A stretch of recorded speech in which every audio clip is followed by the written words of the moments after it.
नमस्ते दोस्तों, मैं हूँ स्तुति और आज हम करेंगे स्टार गेजिंग। आज हम कुछ मेजर प्लैनेट्स और स्टार्स देखेंगे जो आज के टाइम पे यानी कि अभी विंटर सीजन में ठीक से विजिबल है नाइट स्काई में। So let's start.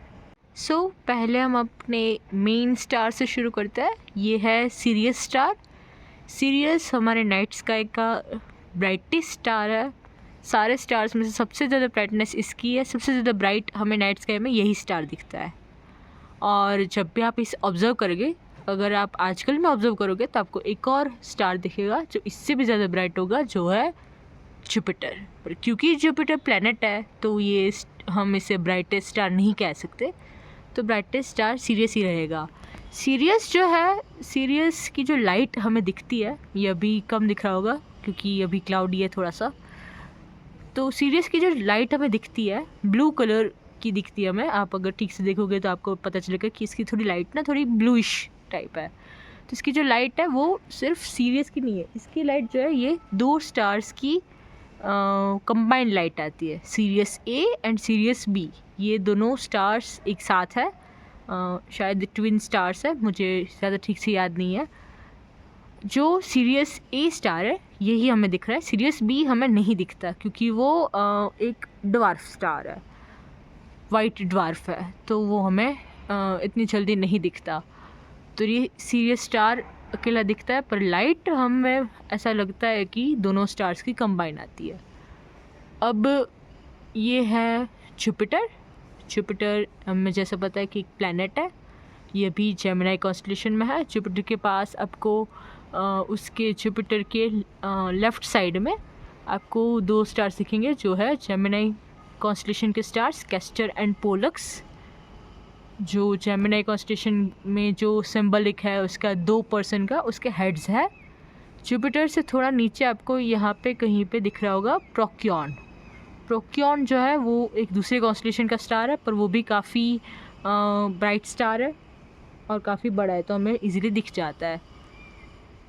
अब खुल गया थोड़ा सा स्काई, तो यहाँ पे है ओरायन।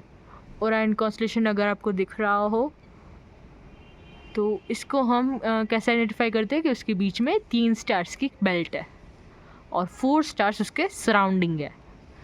4 स्टार्स जो सराउंडिंग है उसमें बीच में कहीं पे एक नेबुला है, वो मैं आपको दिखाऊंगी अभी वापस से।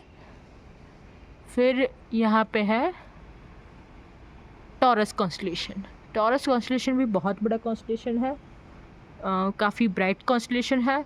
अगर आप उसे पहली बार देखोगे जब विंटर सीजन स्टार्ट होता है, तो पहली बार जब वो दिखता है रात को, लेट नाइट को जब वो राइज़ होता है, बहुत बहुत खूबसूरत दिखता है वो टॉरस कॉन्स्टेलेशन। उसके बीच में एक छोटा सा क्लस्टर भी है, प्लाइडिस क्लस्टर, वो भी बहुत अच्छा दिखता है। तो यहाँ पे टॉरस है, फिर यहाँ पे ओरायन है और यहाँ पे ये सीरियस है। तो ये कैनिस मेजर है, कैनिस मेजर कॉन्स्टेलेशन। फिर ये है जुपिटर, तो ये यहाँ पे जेमिनी है। जेमिनी के बाद यहाँ पे कैंसर है, क्योंकि जो इक्लिप्टिक होती है वो थोड़ी स्लैंट होती है, तो जेमिनी की डायरेक्ट नीचे नहीं दिखेगा कैंसर, थोड़ा साइड में दिखेगा। तो जेमिनी, फिर यहाँ पे कैंसर है और यहाँ पे नीचे थोड़ा सा लियो है। लियो कॉन्स्टेलेशन भी ज़्यादा नहीं दिख रहा अभी क्योंकि क्लाउडी है। कैंसर तो वैसे भी नहीं दिखता, उसके स्टार्स बहुत ज़्यादा डिम हैं, तो हम उसे इतनी जल्दी नेकेड आई से आइडेंटिफाई नहीं कर पाते हैं। फिर यहाँ पे एक और नया स्टार आने वाला है, अभी राइज हो रहा है, 5-10 मिनट में दिखेगा। नहीं, ये रहा, दिख रहा है ये, अगर आपको दिख रहा हो, यहाँ पे एक स्टार है, वो स्टार है कैनोपस। उसे हम कैनोपस कहते हैं, पर अगर हम इंडियन वैदिक में देखें हमारे एस्ट्रोनॉमी में, तो उसे हम कहते हैं अगस्त्य स्टार। अगस्त्य स्टार, अगस्त्य मुनि के नाम से हम उसे रिप्रेजेंट करते हैं और ऐसा माना जाता है कि उसकी एनर्जी भी ऐसी एनर्जी है जैसी उनकी थी। उसके बारे में मुझे ज़्यादा पता नहीं है, पर वो बहुत खूबसूरत स्टार है। वो भी बहुत ही ज़्यादा मतलब ब्राइट है। वो सीरियस से बहुत बड़ा है पर बहुत बहुत दूर है, फिर भी इतना ब्राइट हमें दिखता है। ये जो जुपिटर है, ये जुपिटर हमसे ऑलमोस्ट 660 मिलियन किलोमीटर्स दूर है। और ये जो सीरियस है, ये हमसे ऑलमोस्ट 81 ट्रिलियन किलोमीटर्स दूर है। तो अगर हम लाइट ईयर्स में देखें, लाइट ईयर्स जैसे कि मैंने आपको बताया था कि एक यूनिट ऑफ डिस्टेंस है। ईयर यानी कि टाइम को हम गिनते हैं, पर एस्ट्रोफिज़िक्स में हम उसे टाइम से नहीं दिखते, हम उसे डिस्टेंस देखते हैं। लाइट ईयर यानी कि 1 ईयर में लाइट कितना डिस्टेंस ट्रैवल कर सकती है। उसको हम लाइट ईयर कहते हैं, जितना डिस्टेंस लाइट 1 ईयर में ट्रैवल करेगी, तो 1 लाइट ईयर होगा वो। तो जो सीरियस है, ये हमसे ऑलमोस्ट 8.6 लाइट ईयर्स दूर है। तो अगर लाइट की स्पीड से जाएंगे तो 8.6 ईयर्स में हम पहुंच जाएंगे। और जो जुपिटर है, जुपिटर हमसे 0.00005 लाइट ईयर्स दूर है, यानी कि 5 × 10⁻⁻5 लाइट ईयर्स। इतना ही टाइम लगेगा हमें जुपिटर तक पहुंचने में। जुपिटर काफ़ी नज़दीक है। सीरियस जो है, सीरियस जैसे कि मैंने आपको बताया कि ये सीरियस ए और सीरियस बी है। तो ये जो उनकी जो स्टार सिस्टम है वो है बाइनरी स्टार सिस्टम। दोनों बाइनरी स्टार्स है, दोनों साथ में है। तो सीरियस ए और सीरियस बी जो है वो वाइट ड्वार्फ है। तो ये जो स्टार सिस्टम हुई, ये हमारे सोलर सिस्टम की 5th, सोलर सिस्टम की नहीं, मतलब हमारे सन की 5th क्लोजेस्ट स्टार सिस्टम है। तो ये जो कैनोपस स्टार है, जिसे हम अगस्त्य स्टार भी कहते हैं, ये हमारे नाइट स्काई का सेकंड ब्राइटेस्ट स्टार है। यानी कि सीरियस के बाद सेकंड ब्राइटेस्ट है कैनोपस। कैनोपस जो स्टार है, ये हमसे 310 लाइट ईयर्स दूर है, मतलब बहुत बहुत ज़्यादा दूर। ये जो सीरियस है, ये सिर्फ 8.6 लाइट ईयर्स दूर है, और ये जो है ये 310 लाइट ईयर्स दूर है। अगर हम किलोमीटर्स में देखें तो 3 क्वाड्रिलियन किलोमीटर्स दूर है ये कैनोपस। फिर भी ये सेकंड ब्राइटेस्ट स्टार है। तो आप कंपेयर कर सकते हैं सीरियस के साथ कि इसकी ब्राइटनेस कितनी ज़्यादा होगी कि ये तब भी सेकंड ब्राइटेस्ट है हमारे नाइट स्काई का। और ये जो कैनोपस स्टार है, ये एक वाइट येलो सुपर जायंट है। सुपर जायंट की मैंने पहले वीडियो बनाई थी, तो मैं वापस बना दूँगी। सुपर जायंट्स बहुत अलग होते हैं बाकी सारे स्टार्स से, वो मैं आपको डिटेल में बाद में बताऊंगी। तो कैनोपस भी बहुत बहुत खूबसूरत दिखता है। ये भी थोड़ा सा येलोइश तो दिखता ही है, मुझे भी लगता है। फिर सीरियस ब्लूइश दिखता है, और जुपिटर मोस्टली वाइट दिखता है क्योंकि ये बहुत ज़्यादा ब्राइट है। पर अगर आप उसे ठीक से देखो और दूसरे स्टार से कंपेयर करो, थोड़ा सा येलो कलर इसमें भी आता है। क्योंकि अगर आपने जुपिटर की फ़ोटो देखी होगी तो वो भी थोड़ा सा येलो कलर का तो है, पर इसमें ज़्यादा बैंड्स है तो हम उसे डिफ्रेंशिएट नहीं कर पाता है उसकी लाइट को। फिर सैटर्न दिखता है। सैटर्न सनसेट के टाइम पे दिखता है।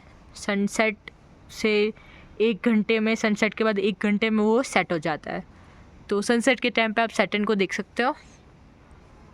और ओरायन भी बहुत खूबसूरत है। ओरायन में जो 3 स्टार्स है, जिसे हम बैंड कहते हैं बीच वाले, उसके और नीचे के 2 स्टार्स के बीच में उसका एक छोटा सा वहाँ पे हमें दिखता है।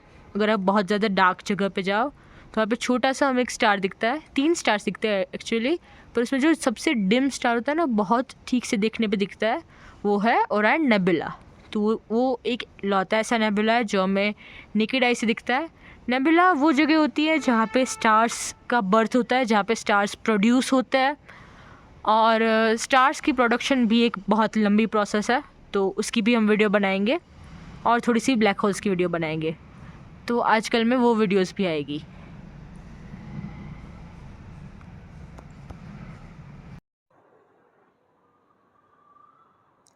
सो फ्रेंड्स, जैसे कि हमने सारे स्टार्स देखे, तो हम अभी वापस से उन्हें देख लेते हैं इस ऐप के थ्रू, क्योंकि यहाँ पे हमें सारी लाइंस और मेजर स्टार्स भी दिखेंगे।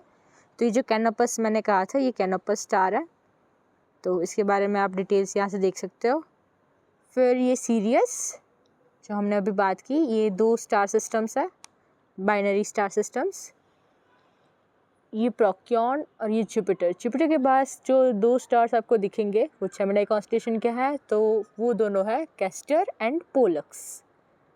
फिर ये ओरायन है। ओरायन के बीच में जो मैंने आपको कहा था कि छोटा सा आपको दिखेगा, ये है NGC 1980। ये नेबुला है, ओरायन नेबुला, जिसे हम मेस्सायर 42 भी कहते हैं।